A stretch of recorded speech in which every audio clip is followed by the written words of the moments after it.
Besok ini. Aduh, ribet ini. Nah ini tak cari pembenarannya, ini supaya keren. Ini di halaman 188 Abwabul Farad.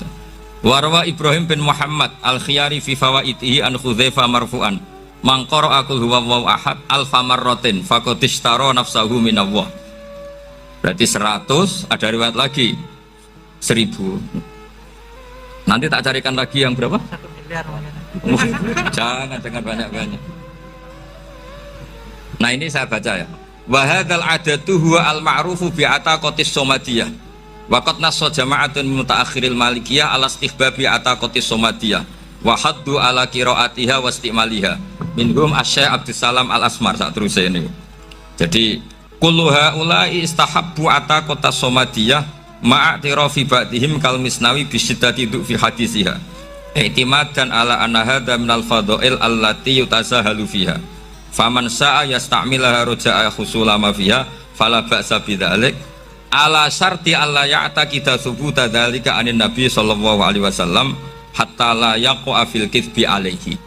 Jadi intinya itu silahkan Anda bikin jumlah sesuai versi Anda, yang penting Anda jangan kampanye kalau itu perintah Kanjeng Nabi Muhammad sallallahu alaihi wasallam. Karena kalau kamu atasnamakan Nabi kemudian jumlahnya sampai 800 berapa? 800 juta, berarti Nabi mengajarkan masyakoh pada umatnya. Jadi cukup yang riwayat itu di sini hanya 100 sama 1000. Jadi kalau jumlah tadi untuk 7 apa? Turunan. Jadi kamu harus ditutup dengan doa, ya Allah, semua itu bukan untuk saya tapi untuk 7 turunan. Tolong catat ya Allah. Karena itu. Jadi artinya gini loh ya, orang Indonesia yang sering mempraktekkan ataqah somadiyah itu bukan tanpa dalil. Ternyata dalam mazhab Maliki, saya masih ingat ketika mbah saya kandung, bapaknya bapak, asmane Mbah Nur Syam, itu wasiatnya minta dibacakan 4000. Yang baca pas itu ya bapak sama anak-anaknya. Dan kemudian alhamdulillah zaman akhir itu mulai agak ngawur. Kalau ada acara itu wong liya kon maca anake mlebu metu gak melok maca. Itu keliru, saya jamin itu keliru. Saya sering kalau mimpin di rumah, kalau yasinan di tonggo-tonggo kok anaknya gak maca, saya keluar. Bapakmu wong liya kon maca, kata saya gitu. Jadi itu menurut saya itu yang jelas. Saya sampai ngisi begini, yang ada riwayatnya itu idza mata ibnu adam min qata amaluhu ila min salasin shadaqatin jariyah au ilmin yuntafa'u bi awaladin sholihin yatullah. Itu tidak ada di hadis au kiyayin sholihin yatullah, kata saya. Yang ada itu awaladin apa? Sholihin. Jadi anaknya harus ikut, kalau tidak ada usaha, kata saya. Akhirnya anaknya udah tinggi Gus nggih. Akhirnya tak kei jagung paling akeh, kula mendet sithik. Wong aku ora anake kok. Kadang-kadang enggak, orang lain baca buahnya anaknya mau mlebu metu mau enggak no tamu mbek rokokan. Itu harus ditobatkan itu. Keliru itu. Karena nasnya bukan auqiyayin sholihin tapi awaladin sholihin. Ini bukan provokator, ini memang ya seperti itu. Nah terus tentang tadi la ilaha illallah yang didawuhkan Gus Azaim, la ilaha illallah itu penting sekali. Cuma saya mohon itu dielmoni lah. Jadi dulu kalimat ini menjadi spesial karena dielmoni, karena dimulai dari fa'lam annahu la ilaha illallah. Terusannya ayat tuh wastaghfir li dzambika walil mu'minina wal mu'minat. Saya ulang lagi ya. Terusannya ayat tuh wastaghfir li dzambika walil mu'minina wal mu'minat. Makanya menurut mazhab Sadili, kamu disuruh baca la ilaha illallah dulu, jangan istighfar dulu. Saya ulang lagi ya. Dalam mazhab Sadiliyah itu la ilaha illallah dulu, nggak boleh istighfar dulu. Alasannya masuk akal. Orang yang kafir 70 tahun itu sekali baca la ilaha illallah itu langsung yughfar lahum ma qad salaf. Sehingga la ilaha illallah sendiri sudah punya kekuatan supaya dosa kita diampuni. Qul lil ladzina kafaru iyantahu yughfar lahum ma qad salaf. Cara menghentikan kekafiran gimana? Dia melafadzkan la ilaha illallah. Ini kalimat yang begitu saktinya sampai orang yang kafir puluhan tahun itu dosanya semuanya terhapus hanya karena melafadzkan la ilaha illallah. Nah, makanya kata Abdul Hasan Asyadili, wastaghfir li dzambika ay biadil kalimah. Seseorang sah di istighfar itu kalau melafadzkan la ilaha Misalnya ada orang kafir mati kafir, sah nggak anak cucunya mengistighfari dia? Tidak sah, karena belum melafatkan la ilaha illallah. Makanya kata Abu Hasan Asyadzili, wastaghfir li dzambika bihadil kalimah. Sehingga lafat ini spesial betul. Tapi kadang-kadang beberapa mursyid cara berpikir lain. Ini kalimat thayyibah harus dibaca orang suci, sehingga mendahulukan apa? Istighfar, untuk supaya pas ngelafatkan kalimat thayyibah sudah dalam keadaan apa? Suci. Itu juga masuk akal. Tapi secara meyakinkan saya sendiri lebih mengikuti manhajnya Abil Hasan Asyadzili, karena alasannya tadi, yang kafir puluhan tahun saja langsung luntur dosanya karena melafatkan la ilaha illallah. Artinya la ilaha illallah sendiri sudah bagian dari istighfar. Nah, ya tadi buktinya fa'lam annahu la ilaha illallah terus wastaghfir lidzambika walil mu'minin. Jadi orang sah diistighfari itu setelah dipastikan sah tauhidnya. Jadi setelah tauhidnya sah, yaitu la ilaha illallah, baru sah apa?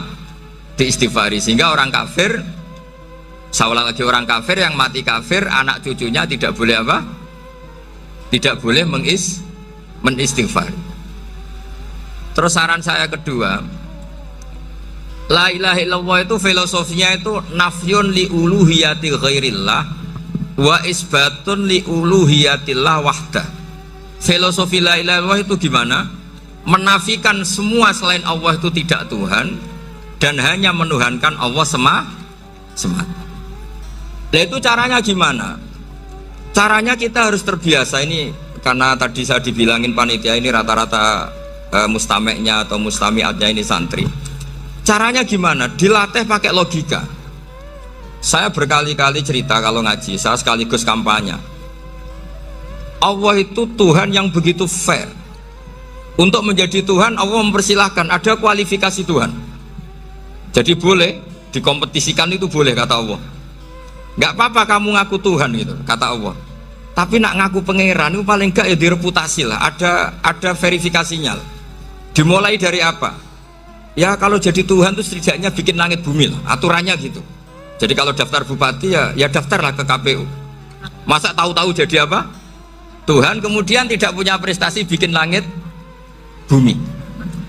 Sehingga Allah itu cara ngendikan itu ya fair.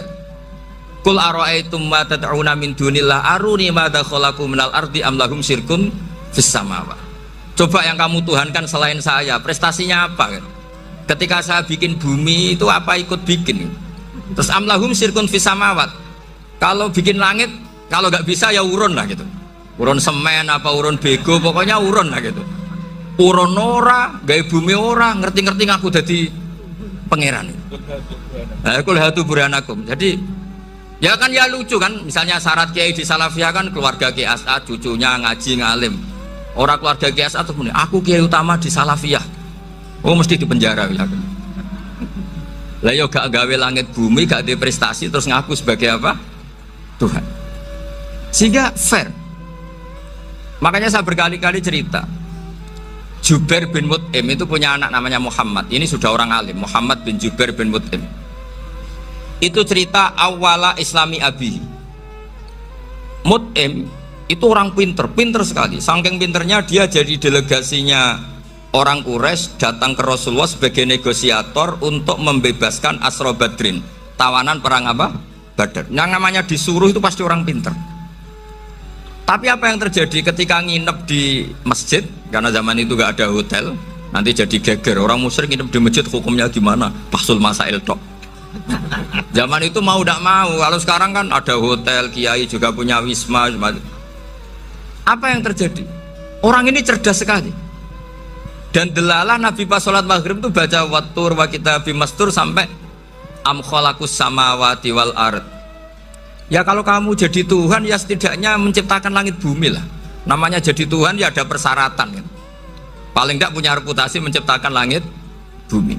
Atau kalau jadi Tuhan setidaknya reputasinya itu enggak diciptakan yang lain.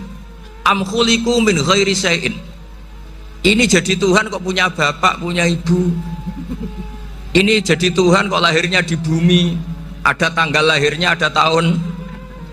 Masa jadi Tuhan kok dulu buminya? Pokoknya walhasil tuh akhirnya Nabi ketika salam sholat maghrib Dia datang, ya Rasulullah, akalku habis oleh ayat yang barusan kau baca. Sudah saya Islam saja. Argumentasi selain Allah Tuhan itu batal. Itu, nah saya mohon santri-santri salafiyah itu baca Quran sampai seperti itu. Jadi jangan hanya khataman banyak-banyakan maksudnya. Ini bukan nyindir, ini ngamuk ini. Jadi ya khatamannya tadilah 1000 atau berapa lah, jangan banyak-banyak. Juga kasihan malaikat yang nyatet kan. Wong baru subhanallah alhamdulillah aja di teks hadisnya abad al malaikah kan di teks. Itu baru subhanallah alhamdulillah itu sudah mencapaikan malaikat. Makanya saya wiridan tuh arang-arang kasihan malaikat karena nanti jadi itu ya ada madhabnya itu. Jadi kalau Gus Azaim sholat lama tak saingi sholat cepet tuh sama-sama ada madhabnya. Yang cepet kayak saya tadi, setan pas tata-tata mau goda pas rukuk saya sudah itidal, mau goda itidal saya sudah sujud, pusing dia. Tapi jangan tiru, ini madhab yang agak-agak khusus lah, sudah cara orang Madura agak khilaf khusus. Khilaf ya, khilaf ini agak khilaf ini sudah. Tapi saya ingin lah, sampean kalau ngaji Quran itu dilatih berlogika. Jadi Allah itu fair, nggak apa-apa kalian ngaku Tuhan tuh nggak apa-apa, tapi tunjukkan prestasi kamu apa. Aruni madza khalaqu minal ardi am lahum syirkun fis sama. Am khalaqus samawati wal ard.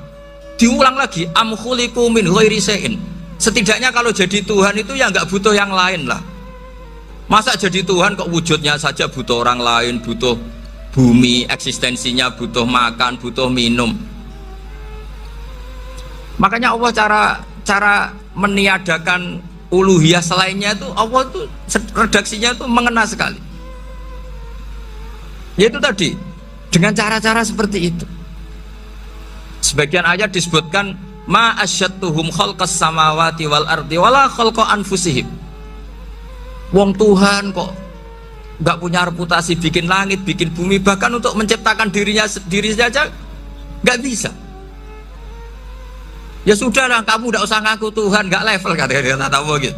Akhirnya terus ditemukan Tuhan yang sejati, yaitu wal awwal wal akhir wal zahiru wal batin.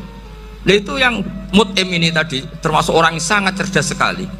Padahal itu bacanya bukan pas basul masail, enggak. Nabi pas sholat maghrib, juga bukan pas ceramah, enggak. Tapi itu didengarkan. Makanya termasuk ini spesial untuk hormat saya kepada Ki As'ad. Makanya saya ini kalau mentasjik santri-santri ini agak sensitif, tapi sudah saya tidak perlu takut fitnah. Saya termasuk kenapa saya ingin jadi ahli tafsir, tentu yang membentuk itu Mbah Maimun dan bapak saya. Bapak saya itu hafal Quran kayak hafal Fatihah, saking senengnya Quran. Mungkin bisa kamu saingi itu. Itu adalah orang kafir itu bisa paham Quran. Itu sangat menyinggung saya. Orang kafir itu bisa paham Quran. Ketika Umar Islam itu karena mendengar apa coba? Mendengar apa? Quran. Dan itu masih kafir apa sudah Islam? Masih kafir karena kalimat-kalimat yang di Quran itu begitu jelas, wal kitabil mubin, sehingga didengarkan orang kafir pun tuh ngefek. Makanya ketika Umar datang ke saudari putrinya, kemudian dengar Toha ma anzalna alikal Quran apa? Litasko, itu dia terus iman. Begitu juga Mut'im. Itu ketika dengar Nabi baca surat At-Tur ya langsung iman.